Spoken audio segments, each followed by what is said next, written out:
Hello, friend, and welcome into this Quotable Monday. Today I'm going to discuss the quote, "Wherever you go, there you are." Now, this is the title of a book by Jon Kabat-Zinn, who teaches mindfulness and meditation. I have to admit I've never read it. I first heard the quote in 1984. I actually went to the movie theater and paid money to see Buckaroo Banzai, The Adventures of Buckaroo Banzai, and the invaders from the eighth dimension, I believe. Yeah, it was about that good.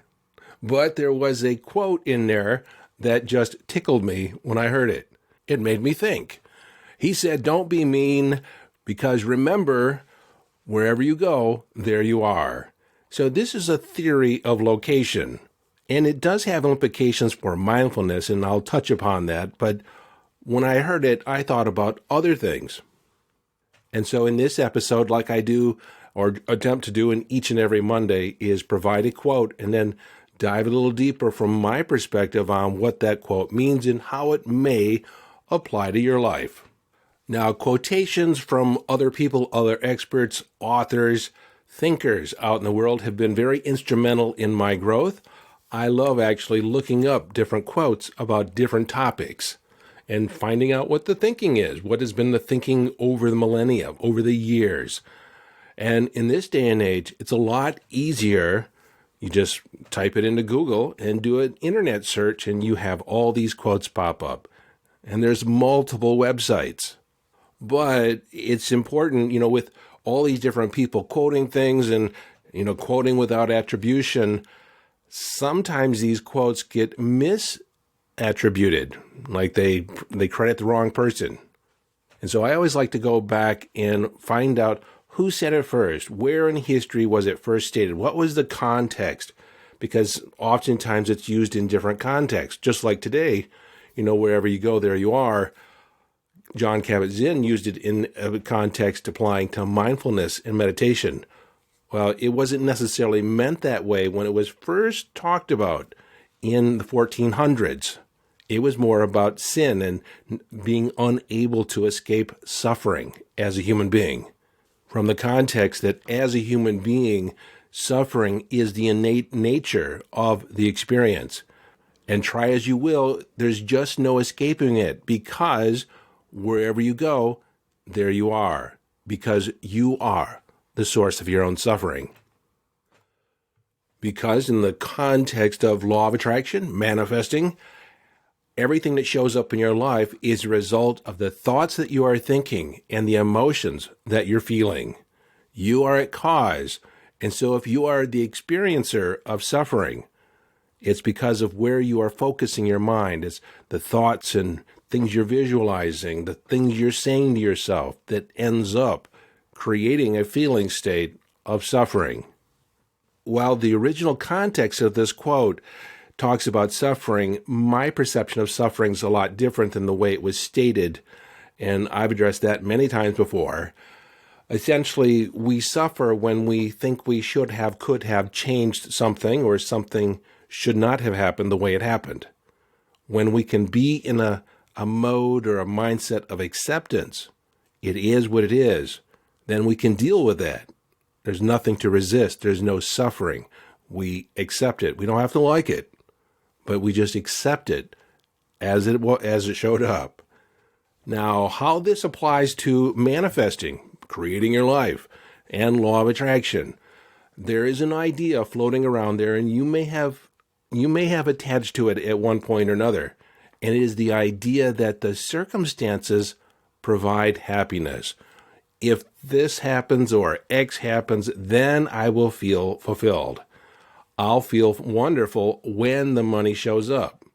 But when we bring this back to the idea that wherever you go, there you are, then however you are before the money, when the money shows up, you're still the same person. The circumstances don't change how you're being. They might change how you're perceiving things slightly, but how you're being at your core is how you are, and wherever you go, there you are. And as I sometimes do, I'll bring in another quote that helps support this, and this is from A Man Thinketh by James Allen. Now, James Allen wrote this book in 1896, and it's all about the power of thought. And it comes from the aphorism or the Bible verse, as a man thinketh in his heart, so is he. If he doth think wicked thoughts, then he will yield wicked results. But in this book by James Allen, he wrote this amazing quote, and I'm going to share it here. So are you ready? Are you ready? Here it comes. Circumstances do not make the man.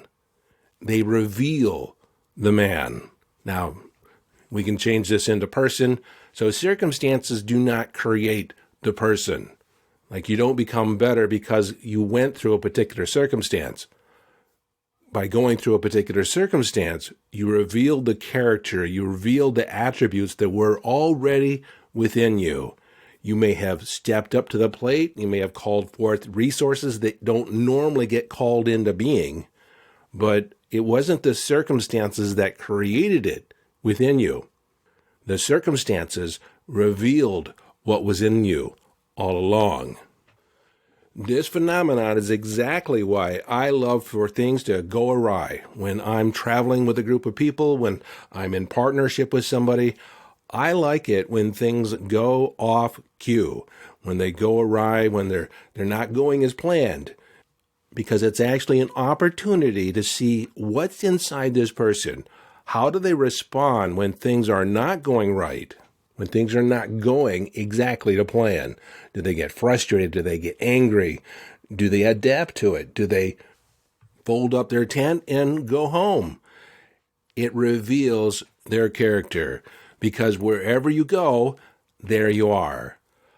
Last night, I think we saw this, my wife and I, we saw the second episode of Naked and Afraid.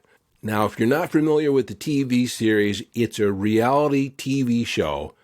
I guess you could use the term reality loosely, but they basically take a man and a woman and they put them somewhere out in the wild with very little resources, maybe a knife, something to boil water in, but they're naked and they have to exist. They have to create a structure, a shelter, build fire, find food, get water, and they have to exist out in the wild, naked and afraid, for 21 days. Well, my wife and I like to watch it for entertainment, and what's entertaining about it for me is that I get to see the human character revealed. Because if you're not depending on other things, you're naked, your character reveals itself right away. And oftentimes in these settings, sometimes it's tropical, sometimes it's subtropical, sometimes it's deserty, other times it's very cold. But there's typically always these big temperature swings or these rainstorms that come in, so it could be unrelentingly raining for 5-6 days in a row.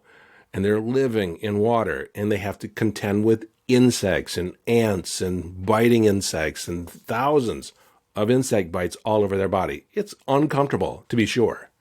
But typically early on, you can begin to see the commentary, the verbiage, the perspective of the person that is going to fold and go home early, because they'll be revealing themselves almost from day one. And on the flip side of that, too, there's people that, right in the face of adversity, in the face of less than desirable circumstances, they are resilient. They have an internal voice that motivates them, that moves them on. I'm not giving up. Whatever comes up, I'm going to respond to. Yeah, I'm wet. Yes, this is uncomfortable. Yes, I'm hungry. I haven't eaten in 5 days. But they have this idea that I'm going to make it to the end, that they are a match for whatever shows up. They are going to be the ones that see it all the way to the end. Because again, the circumstances reveal the person within. It reveals your character. The circumstances don't create character. Now, you can respond to the circumstances in an admirable way. Wherever you go, there you are. Now, on the flip side of this quote is the idea, too, that a lot of people think that they can escape their current circumstances, go somewhere new, And it could be a relationship, it could be a job, and then everything will be better. And that is sometimes true, but most often it is not. Because if you're in a relationship and you weren't going into it with the right mindset, and you knew so, and you kind of set it up, or you showed up in a way that wasn't necessarily in alignment with your heart, was not in alignment with who you have found yourself to be, then sometimes that is time to leave, move on, or there has been a change in the relationship dynamic. And sometimes you have a fresh start, a new beginning when you move somewhere new. It kind of gives you permission to show up differently. Now, you didn't really have to move somewhere new. It just kind of created the circumstances where it was easier for you to show up differently. You didn't have the old thought forms, the other people in your life that were creating yourself or through expectation and how they treated you. So the old story that was there when you were in this old community, when you go somewhere new, you can drop that story and create a new story and live that as if it's true. But whether it's a relationship or changing your circumstances, changing your job, again, I want to bring it back. Wherever you go, there you are. You still have the same thoughts, more than likely. You still have the same behaviors, more than likely. And that's what you create. Whatever relationship you created, that was created by you. You drew it in. The dynamic that was going on there, you were a participant. You were part of the story. And this is why, rather than rely on the changing of circumstances to recreate your life, I think, and you may agree or not agree, but I feel you should begin changing your thoughts, changing your mindset, actually incorporating new behaviors, deciding that you are going to be different in the circumstances that you are already finding yourself in. Be the person that you want to be wherever you think you're going to end up. Law of attraction. In order to attract the money, you have to be or have the millionaire mindset, or whatever, monetary number that you have in your head. You have to be in alignment with having that amount of money now. You can't have the thoughts of a pauper and attract riches. In the words of Neville Goddard, you want to assume the feeling of the wish fulfilled. And along with that feeling is the thinking and acting that is in alignment with the fulfillment of that intention. Because when you're acting, thinking, and being aligned with your intention, then its fulfillment is inevitable. Now, like I said, I did not read the book by Jon Kabat-Zinn, Wherever You Go, There You Are, but I have an idea of what he might be talking about. And when you're mindful and in the moment now, most people's minds are either in the past or thinking of the future. They're typically anywhere but right here. And wherever you go, there you are. And if your mind is elsewhere, then you are missing life as you're in it right this moment. When we attach too much to the past, we typically create more of the past. Now, let me give you another perspective on this. Over the years, I've worked with a lot of people, and sometimes they find themselves, when they come to me, in a relationship that is abusive, narcissistic, emotionally abusive, and typically they just did not wander into it. They can point to how that dynamic was also in their life when they were a child.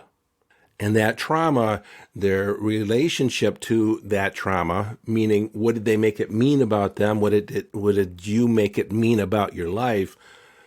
That was never healed. So what could you expect as an adult? Just more of the same, because that's all you know, right? That was in some way considered normal. It was par for the course.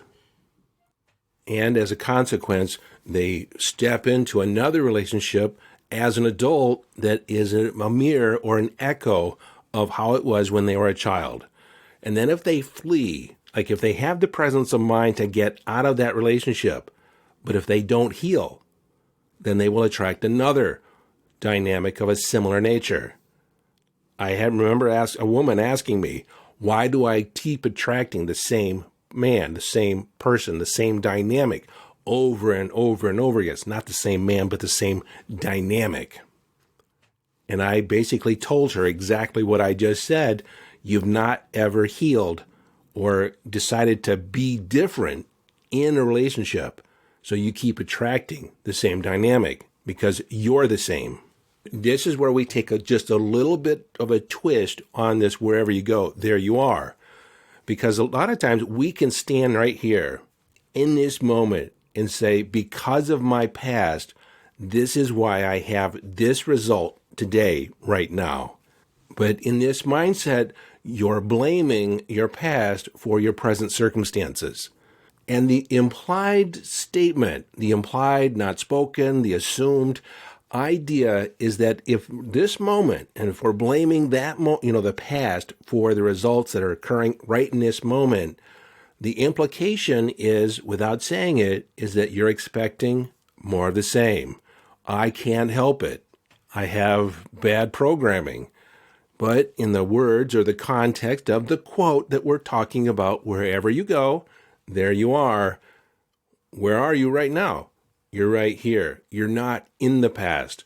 So your point of power is the present moment. Right now is where you are. Right now, you can begin choosing new thoughts, choosing new behaviors. You can decide to be completely different. Because if you really take on the idea that you are nowhere else other than where you are right now, then nothing else influences you except your choices in this moment, right now, right now, right now. You can choose a completely different thought. It's only the baggage that you take with you from the past into the next moment that ties you to the past. The thoughts from the past that you recall to the present moment. And this ties back to the idea of suffering. The idea that things could have been some other way than the way they happened. But the truth is, the bare truth of it, the facts of the matter, is right now, it is how it is. It can't be any other way than the way it is right now. But you can begin making new choices. You can begin taking new actions. You can begin thinking about it in a completely different way. In fact, you can adopt a new thought right now, a new mindset, and completely change your relationship to your past. One of those mindset shifts is the idea that you could not have done it any other way than the way you did it. Like in the past, sometimes we look back with hindsight, with vision, experience. We can look back and say, oh, if only I hadn't done that, then I wouldn't be here. If only I hadn't done this, then I would have completely different results. But when you realize that in that moment, if you put yourself back in the past, in that moment, back there, and you did not have the luxury of hindsight, you were feeling what you were feeling at the time, you had the fears that you had at that time, you had the concerns, the lack of sleep, you name it, all the conditions were the same. You would be making the same decision all over again because you made the most appropriate choice for you. Given your mindset, given the circumstances, given how you saw the world at that moment, you could not have done otherwise. And this is where sometimes people argue with me and say, but I knew I was doing it wrong when I did it. Yeah, but why didn't you? Why didn't you do it right? Why didn't you do it the way you thought it was supposed to be done? Because you were operating from a place of fear. You were doing the best you could with the resources that you had at that moment. Because if you could do differently, you would have. This also works by looking at other people in the past that have trespassed against you, that have caused you harm, or they were less than stellar in your upbringing. They were doing the best they could at the time with the resources they had. Of course, they could have done better. It's possible they could have made different choices, but they didn't. It was what it was. They had their point of view. They had their upbringing that they were dealing with, their past, their trauma that they were operating from in that present moment. And of course, it wasn't fair. I did a whole episode on it's not fair. Life isn't fair. No one is going to be looking out for your own best interest all the time. It's nice when they do, but more often than not, everyone is selfish with their agenda. They're looking out after their own wants and needs. Yours are secondary. And I say that not to make you feel bad, but to actually empower you, not to get all caught up in the idea that they should have done it differently than the way they did it. And that the reason that they didn't do it differently had something to do with you. No, it was their own selfish needs, their own selfish perspective that they were operating from. And for better or worse, you are at the effect of that. It's something that you have to deal with now. Because in that moment, you were doing the best you could with the resources you had. Wherever you go, there you are. It's not the circumstances that shape you. It's the decisions that we make in response to the circumstances that shape our expression. They reveal what's within us. And again, if you would have made a different choice, you were faced with certain circumstances, and let's say that you had a less than stellar response. Well, that was then. Now is now. If that happens again, you can decide now to make a different choice. And that's the beauty of past experience. That's the past of actually feeling guilty. And I'll probably do a podcast down the road all about guilt, because there's good guilt and bad guilt, less than productive guilt.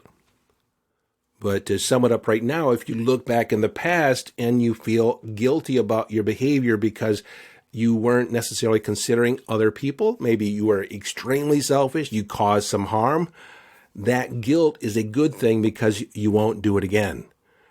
It actually helps you create a new behavior, a new way of being in the world today by having that guilt as a reminder. That's not the person I want to be.